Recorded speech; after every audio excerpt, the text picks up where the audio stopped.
1장 1절 신약 성경 1쪽입니다. 우리 함께 한 목소리로 봉독하시도록 하겠습니다. 마태복음 1장 1절 말씀입니다. 아브라함과 다윗의 자손 예수 그리스도의 계보라. 아멘. 할렐루야. 오늘도 하나님의 은혜와 축복이 우리 성도님들 모두에게 함께 하시기를 바랍니다. 오늘 말씀의 제목은 예수 그리스도 계보의 의미, 그렇습니다. 오늘은 교회력으로 대강절, 대림절 셋째 주일이 되겠습니다. 첫째 주일은 보라색 초를 켰습니다. 소망의 촛불이라고 부릅니다. 두 번째는 연보라 초를 켰습니다. 회개의 촛불이라고도 하고 준비의 촛불이라고도 합니다. 오늘 셋째 주는 분홍색 촛불을 켰습니다. 이것은 기쁨의 촛불, 이런 의미가 있습니다. 오늘은 대강절 셋째 주일입니다. 오늘 마태복음 1장 1절은 마태복음 이제 1장의 전체 계보의 요약입니다. 나아가서 마태복음 전체의 제목이라고도 할 수 있습니다. 마태복음을 기록한 사람은 예수님의 제자인 마태입니다. 마태는 예수님에 관해서 기록하면서 그 시작에 예수님이 누구신가, 이것을 세 가지로 말씀하고 있습니다. 예수님은 그리스도다, 다른 말로 하면 메시아, 구세주라고 하는 뜻입니다. 또 다른 하나는 다윗의 자손. 예수님이 누구의 자손이냐? 우리만큼이나 그 사람들도 족보를 아주 열심히 잘 따지는 사람들입니다. 당신 누구 자손이요? 이런 걸 따집니다. 또 그리고 더 나아가서는 아브라함의 자손이다 라고 이렇게 밝히고 있습니다. 오늘 이 세 가지로 예수님이 누구신가, 오늘 이 예수님을 밝히고 있습니다. 이 말씀 속에 담겨진 뜻을 잠깐 생각하려고 합니다. 첫째는 아브라함의 자손이신 예수님, 아브라함의 자손이신 예수님. 예수님이 아브라함의 자손으로 오셨다. 이 말씀은 하나님께서 택하신 이스라엘 백성이다 라고 하는 뜻입니다. 나 아브라함의 자손이야. 그러면 나 이 하나님 백성이야. 그런 의미가 담겨져 있는 겁니다. 즉 유대인이라는 겁니다. 유대인이신 예수님을 이해하려면 이스라엘의 역사를 이해하는 것이 중요합니다. 그래서 1장 2절부터는 이 족보, 다른 말로 계보, 이렇게 이 족보를 쭉 열거하고 있습니다. 2절부터 6절 상반절까지는 아브라함부터 다윗까지, 6절 하반절부터 11절까지는 다윗 왕으로부터 유대 왕국이 몰락할 때까지, 그리고 12절부터 16절까지는 이스라엘 백성들이 바벨론으로 사로잡혀간 이후부터 예수님까지, 이런 역사가 기록되어져 있습니다. 그런데 여러분들이 마태복음 1장에 그 예수님의 족보를 쭉 우리가 읽어오면서 여러분들이 혹시 의아한 것을 발견하시는지 모르겠어요. 이 예수님의 족보를 쭉 이제 보는데 역대상에도 같은 이 족보가 기록되어져 있습니다. 그런데 이 역대상에 기록되어져 있는 족보와 예수님이 이제 마태복음 1장에 기록되어져 있는 족보 사이에 차이가 있습니다. 잠깐 보여주실까요? 자, 여러분들 보시는 오른쪽에 실제 역사, 이것은 이제 역대상에 기록된 그 족보를 말합니다. 중간에 여기 다윗 이후부터 이제 요시야 왕까지 이제 유대의 왕들의 역사를 쭉 기록하고 있습니다. 마태복음 1장 6절부터 11절까지도 다윗 이후가 기록되어져 있고요. 그런데 이제 실제 역사에 있는 인물 가운데 4명의 왕들의 이름이 마태복음에는 누락되어 있습니다. 누구냐면 아하시아, 아달랴, 요아스, 아마샤라고 하는 이 4명의 왕의 이름이 마태복음에는 등장하지 않습니다. 그럼 마태가 이 사람들의 존재를 몰라서 빼먹었느냐? 그렇지 않습니다. 그 다음을 한번 보세요. 이 4명의 왕은 누구와 연관이 있느냐? 아달랴라고 하는 이제 이세벨의 딸과 연관이 있습니다. 이 아달랴는 누구냐? 아합과 이제 이세벨 사이에 난 딸입니다. 아합과 이세벨은 북왕국 이스라엘의 왕과 왕비입니다. 이세벨은 이제 이방 여인이에요. 그런데 이 아합 왕이 이방 여인과 결혼을 했습니다. 그래가지고 낳은 딸이 아달랴예요.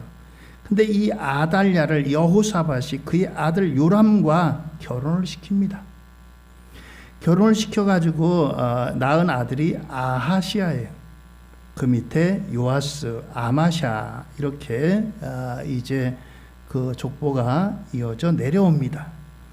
그런데 이 요람이 죽으면서 아달랴가 자기 아들 아하시아에게 왕위를 줘야 되는데 자기가 이 왕권을 휘두릅니다. 그래가지고 이제 이제 이스라엘의 역사를 피로 물들게 하고 제거하려고 하는 이런 일을 갖게 됩니다. 그래서 이 마태는 이제 아하시아, 아달랴, 요아스, 아마샤 이 4명의 사람들을 이름을 제거를 합니다. 그래서 이 이름들이 마태는 제거하고 이와 같이 이름을 기록을 합니다. 이들은 한결같이 우상의 길을 걸어갔어요. 처음에는 하나님을 잘 섬기는 것 같은데 후반부에서 다른 길로 가고 후반부에서 변절을 하고 그래서 이들을 이 마태는 이 이름에서 제거를 하고 누락을 시킨 겁니다. 자, 그런데 이제 마태복음에 나오는 계보에서 중요한 것은 하나님께서 아브라함을 불러내시고 아브라함을 큰 민족을 이루게 하시겠다라고 하는 약속이 있었다는 겁니다. 창세기 12장 1절로 2절입니다. 여호와께서 아브라함에게 이르시되 너는 너의 고향과 친척과 아버지의 집을 떠나 내가 내게 보여줄 땅으로 가라. 2절입니다. 내가 너로 큰 민족을 이루고 내게 복을 주어 내 이름을 창대하게 하리니 너는 복이 될지라. 이 모든 것이 누구에게 약속했습니까? 아브라함에게 약속했습니다. 그러면서 아브라함에게 그 자손들이 이와 같이 될 것이다. 큰 민족을 되고 또 그리고 그들을 복을 주겠다라고 하는 이런 말씀으로 아브라함을 축복하셨습니다. 자, 그런데 이 아브라함이 자손이라고 하는 말을 유대인들은 혈통적으로만 생각을 했어요. 그냥 부모님이 유대인이면 아브라함의 자손이면 자신들도 아브라함의 자손이고 아브라함의 자손은 하나님께서 아브라함에게 말씀하신 대로 그 복을 받고 큰 민족이 되고 이렇게 될 거다라고 생각을 했습니다. 그런데 이러한 생각을 잘못된 것이다 라고 지적하는 사람이 있었는데 그게 누구냐? 세례 요한입니다. 세례 요한은 예수님보다 6개월 전에 왔던 선지자입니다. 세례 요한이 이제 마태복음 3장 7절 이하에 이렇게 말씀을 선포합니다. 마태복음 3장 7절 이하입니다. 요한이 많은 바리새인들과 사두개인들이 세례 베푸는 데로 오는 것을 보고 이르되 독사의 자식들아 누가 너희를 가르쳐 임박한 진노를 피하라 하더냐. 그러므로 회개에 합당한 열매를 맺고 속으로 아브라함이 우리 조상이라고 생각하지 말라. 내가 너에게 이르노니 하나님이 능히 이 돌들로도 아브라함의 자손이 되게 하시리라. 이미 도끼가 나무 뿌리에 놓였으니 좋은 열매를 맺지 아니하는 나무마다 찍혀 불에 던져지리라. 그렇습니다. 너희들이 그냥 혈통적으로 나는 우리 아브라함의 이제 후손의 피가 흐르니까 난 아브라함의 자손이다, 이렇게 생각하지 말라는 거예요. 아브라함의 자손이라면 회개에 합당한 열매를 맺어야 진정한 아브라함의 자손이다, 하나님의 백성이다 라고 말하고 있는 것입니다. 너희들이 회개의 열매를 맺지 않고 교만해가지고 너희들이 하나님 앞에서 형식적으로만 가식적으로만 이렇게 하는 것, 그것 결코 하나님 백성, 너희가 아브라함의 자손이 아닌 것이다 라고 이와 같이 선포합니다. 그렇습니다. 오늘 이처럼 이 세례 요한은 아브라함의 자손이 누구인가, 이것을 유대인들이 갖고 있던 그 선입견을 깨버리고 이와 같이 진정한 아브라함의 자손이 누구인가를 선포합니다. 예수님께서 그래서 오셔서 이와 같이 아브라함의 자손으로 예수님께서 오셨습니다. 오늘 이 세례 요한이 선포한 대로 회개하라, 천국이 가까웠느니라. 그리고 예수님께서는 이처럼 구원을 위해서 십자가에 달리시고 우리에게 구원의 문을 열어 주신 분입니다. 마태복음을 여러분들이 1장을 자세히 읽어보면은 아브라함의 자손이라고 하는 사람들이 거의 대부분이지만, 그런데 여기 뜻밖에도 그렇지 않은 사람들도 있습니다.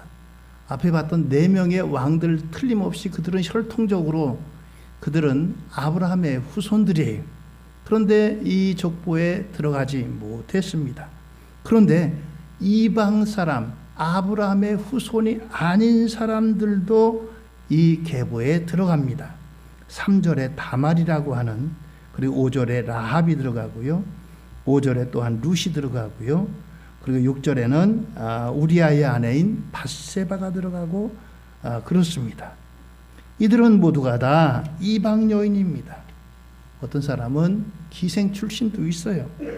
이와 같은 사람들이 들어갔다라고 하는 것은 하나님의 아들이신 예수님이 이 땅에 오셔서 구원하는 게 유대인들만을 위해서 오신 것이 아니고, 유대인들만을 구원하신 것이 아니고 온 인류를 구원하기 위해 이 땅에 오셨다라고 하는 것입니다.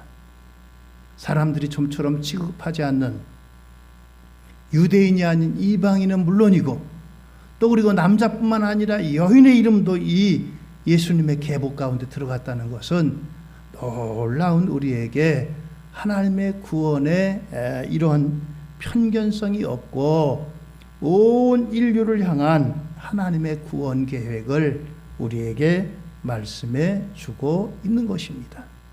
그렇기 때문에 이 아브라함의 자손이신 예수님, 이 속에 담겨진 의미는 유대인들만을 위한 하나님, 유대인들만을 구원하신 하나님, 이런 의미가 아니고 진정으로 회개에 합당한 열매를 맺는 누구든지, 이방 사람들 어느 누구라도, 남자든지 여자든지 어떤 사람이라도 다 구원하시는 하나님의 귀한 의미가 이와 같이 이 속에는 담겨져 있다라고 하는 것입니다. 두 번째는 이 예수 그리스도 계보의 의미, 다윗의 자손이신 예수님이라고 하는 것입니다. 예수님이 아브라함의 자손인 동시에 또한 이제 다윗의 자손으로 오셨다라는 것입니다. 마태복음 1장 6절입니다.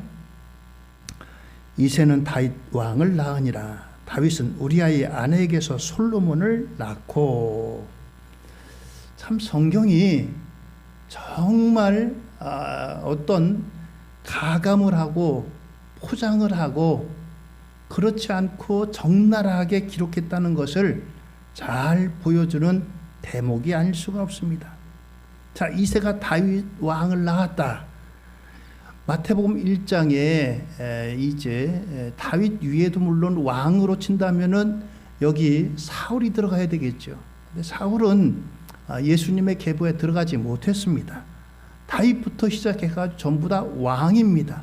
그런데 그들에게는 왕이라고 하는 어떤 그 직함에 맞는 것이 없어요. 그냥 이름으로 나옵니다. 다윗은 솔로몬을 낳고, 솔로몬 왕을 낳고가 아니고 솔로몬을 낳고입니다. 오직 왕은 다윗에게만 붙여집니다. 하나님께서 보실 때 진정한 왕은 다윗이다라고 하는 겁니다. 왜 그렇겠습니까? 다윗은 자신이 왕임에도 불구하고 내가 왕이지만 나의 왕은 하나님이시다. 내 위에 하나님 계시다. 나는 하나님의 백성이다. 하나님이 나의 왕이시다. 라고 하는 이런 삶을 살았어요. 이런 고백을 했고요. 그래서 시편에 보면 왕이신 여호와여, 왕이신 하나님, 이렇게 이제 부르고 있습니다. 하나님이 다윗을 진정한 왕으로 여기셨다라고 하는 것입니다. 자, 그런데 이 다윗의 후손으로 왔다라고 하는 것은 얼마나 귀한 일인지 알 수 없습니다. 하나님께서 예수님을 다윗의 후손으로 태어나게 하신 것은 하나님께서 다윗에게 말씀하신 약속의 성취를 위해서 이와 같이 다윗의 후손으로 오게 하신 것입니다. 사무엘하 7장 12절 이하의 말씀입니다. 내 수완이 차서 내 조상들과 함께 누울 때에 내가 내 몸에서 내 씨를 내 뒤에 세워 그의 나라를 견고하게 하리라. 그는 내 이름을 위하여 집을 건축할 것이요 나는 그의 나라 왕위를 영원히 견고하게 하리라. 나는 그에게 아버지가 되고 그는 내게 아들이 되리니 그가 만일 죄를 범하면 내가 사람의 매와 인생의 채찍으로 징계하려니와 내가 내 앞에서 물러나게 한 사울에게서 내 은총을 빼앗은 것처럼 그에게서 빼앗지는 아니하리라. 내 집과 내 나라가 내 앞에서 영원히 보존되고 내 왕위가 영원히 견고하리라 하셨다 하라. 그렇습니다. 이와 같이 하나님께서 다윗에게 그의 자손들의 왕위가 영원히 견고하리라 라고 말씀하십니다. 오늘 이 약속을 지키기 위해서 예수님은 다윗의 자손으로 오신 겁니다. 오늘 이와 같이 이제 예수님은 다윗의 후손으로 오셔서, 다윗은 한 시대의 왕이었습니다. 그리고 다윗에게는 좀 안타까운 면도 있어요. 아까 이 다윗을 소개하면서 뭐라고 했습니까? 다윗은 우리아의 아내에게서 남편이 있는 우리아를 취했다는 거예요. 남편이 있는 우리아를 취했다.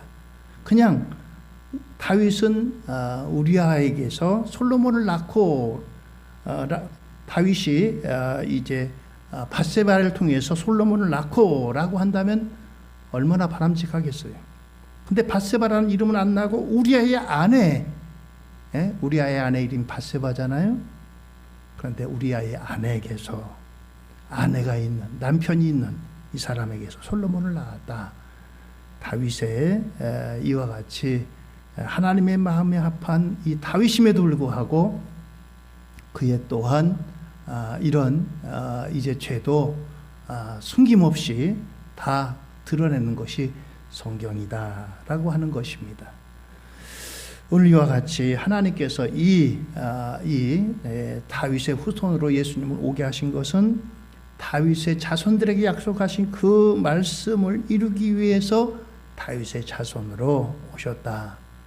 다윗은 한 시대의 왕이지만 예수님은 만왕의 왕이시다라고 하는 것입니다. 그것이 바로 다윗의 자손으로 오신 예수님의 의미입니다. 세 번째는 이 예수님은 어떤 분이시냐? 그리스도이신 예수님이시다라고 하는 것입니다.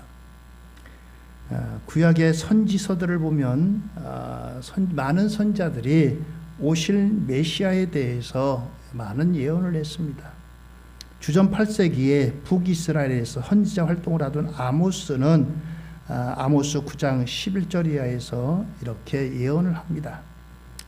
그날에 내가 다윗의 무너진 장막을 일으키고 그것들의 틈을 막으며 그 허물어진 것을 일으켜서 옛적과 같이 세우고 그들이 에돔의 남은 자와 내 이름으로 일컫는 만국을 기업으로 얻게 하리라. 이 일을 행하시는 여호와의 말씀이니라 라고 했습니다. 오늘 이와 같이 아모스 선지자가 무너진 장막을 일으킬 것이다. 이 아모스 선지자가 활동하던 때는 거의 이스라엘이 패망에 가까운 시대입니다. 그리고 남조 유다도 허물어져가는 시대이고, 이와 같이 허물어지는 시대에 무너진 장막을 일으킬 것이다. 누가?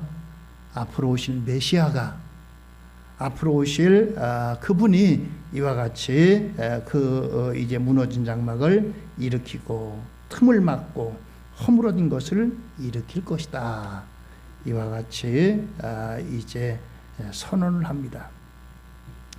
그뿐만 아니라 이사야 선지자도 이 메시아 예언을 했습니다.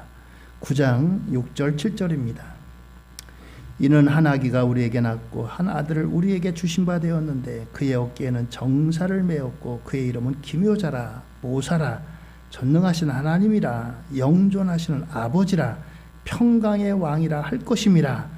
그 정사와 평강의 더함은 무궁하며 또 다윗의 왕자와 그의 나라에 군림하여 그 나라를 굳게 세우고 지금 이후로 영원히 정의와 공의로 그것을 보존하실 것이라. 만군의 여호와의 열심히 이를 이루시라 했습니다. 그렇습니다.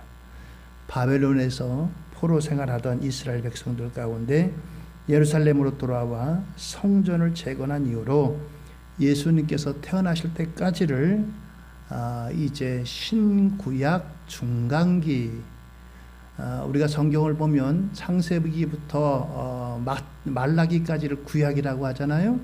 그리고 마태복음부터 요한계시록까지를 신약이라고 하고, 그런데 이 말라기와 마태복음까지 이 중간에는 약 400년간의 공백이 있습니다. 이 400년간의 공백을 신구약 중간기다라고 이렇게 부릅니다.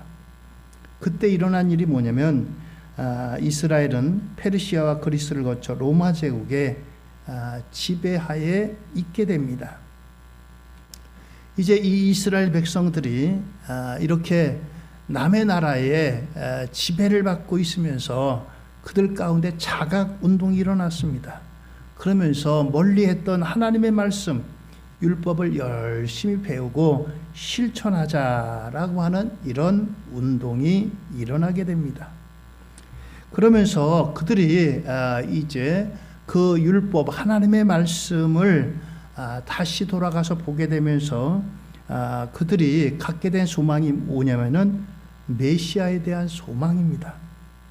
남의 나라의 지배를 받고 힘들고 어렵다 보니까 자연스럽게 생겨난 것이 뭔가 희망을 갖고 싶어요. 희망을 갖고 싶은데 구약의 선지자들이 선포한 말씀들을 보니까 우리에게 메시아를 보내주겠다, 구세주를 보내주겠다라고 하는 그런 말씀이 너무너무나 마음에 와닿게 되는 겁니다. 그러다 보니까 그들이 그 메시아에 대한 소망이 넘쳐나게 되었어요. 예수님께서 오셨을 때 회개하라, 천국이 가까웠느니라 라고 말씀을 선포하니까 이 유대인들에겐 엄청난 반응이 불러일으켰습니다. 그 오랜 세월 동안 눌려 있으면서 때로는 페르시아에게, 때로는 그리스에게, 때로는 로마에게 눌려가지고 자유가 없고 주권이 없고 그렇게 눌려있는 상태 가운데서 뭔가 우리를 구원해 줄 메시아가 오신다고 했는데, 메시아가 오신다고 했는데 언제 오나, 어떤 분인가, 어디서 오나, 뭐 이렇게 늘 이제 소망을 갖고 있었는데 예수님이 오셔서 회개하라, 천국이 가까웠다 라고 하니까 폭발적으로 그 반응이 쏟아졌던 겁니다. 오늘 이와 같이 예수님께서는 이제 그리스도, 메시아, 구세주로 이 땅에 오신 것입니다.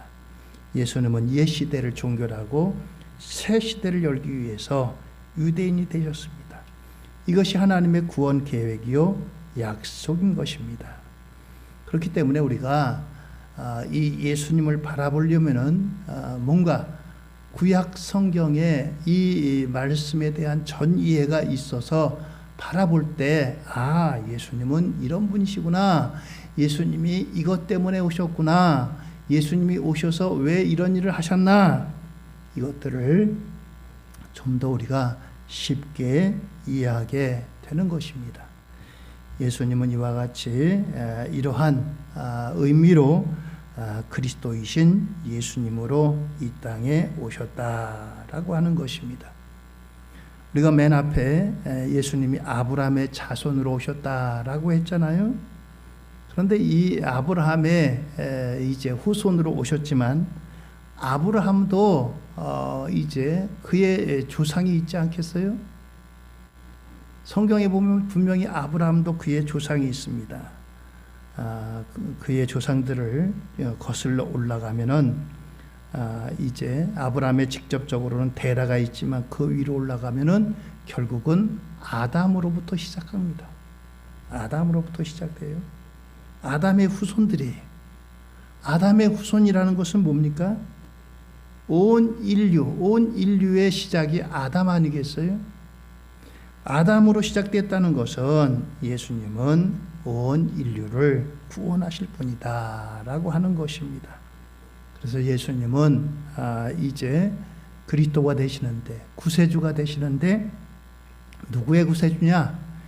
유대인들이 생각했던 우리 유대인들의 구세주, 유대인들의 메시아, 우리를 이 억압에서 풀어주고 우리를 이 억압에서 자유를 주실 그러한 메시아만 아니라 온 인류의 구세주로 오시는 분이 예수 그리스도시다라고 하는 것입니다. 그래서 그 이름 속에 이러한 의미가 담겨져 있어요. 마태복음 1장 21절입니다. 아들을 낳으리니 이름을 예수라 하라. 이는 그가 자기 백성을 그들의 죄에서 구원할 자이심이라 하니라. 할렐루야. 그렇습니다. 예수님의 이름은 이런 의미가 있습니다. 자기 백성을 그들의 죄에서 구원할 자. 그것이 바로 예수님의 이름의 의미입니다. 예수라고 하는 이름 속에 이미 그 의미가 담겨져 있어요. 그래서 예수님은 이러한 이제 의미를 갖고 이 땅에 오시는 겁니다. 메시아라고 하는 것은 구원자라고 하는 뜻인데, 메시아는 이제 기름 부음 받은 자라고 하는 이제 직접적인 의미가 있습니다.